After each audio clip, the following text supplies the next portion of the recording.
হাজার কমাই দিব। তা লইলাম লইলাম আলহামদুলিল্লাহ আমি অনেক খুশি। জি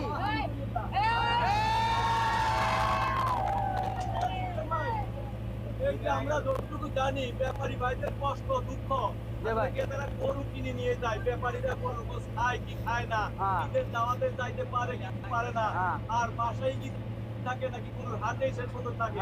আমরা একটু এই বিষয় নিয়ে আপার কাছ থেকে যাই। আপা, এই যে ব্যাপারীরা ঈদের দিনও হাটে থাকে, জি আপনারা তো গরু নিয়ে গোসটা খান, কিন্তু এই ব্যাপারীদের কোনোদিন দাওয়াত করছিলেন? ভাইয়া গোশটা আমরা খাই না, আমরা বললে খালি একলা আমরা খাই না, এটা বললে ভুল হবে। কুরবানি দিলে সবাইকে নিয়েই খাইতে হয়। এখন ব্যাপারীরা যদি একান্তই যাইতে না পারে, এই লোকগুলার সুখ দুঃখ দেখতেই হবে। যে ওরা যাইতে পারলো না দেশে, যেহেতু আমাদের হ্যাঁ, যদি সুখচান ভাই দাওয়াত নেয় আমি দাওয়াত দিয়ে দিব। দাওয়াতটা দেন আপনি?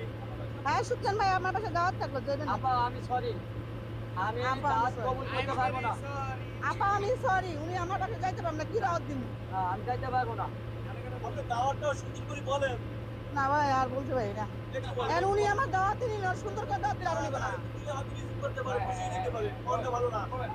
আচ্ছা, ঈদের দাওয়াত নিও আঙ্গুর বাড়ি, গোশত দিমু, পোলাও দিমু, কলজা দিমু সামান্য।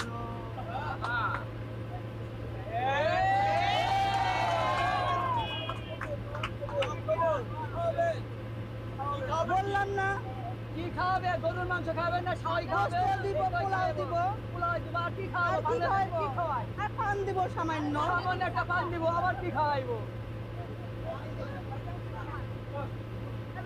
না, দুইটা গরু কম বলো, 20,000 টাকা কম বলো।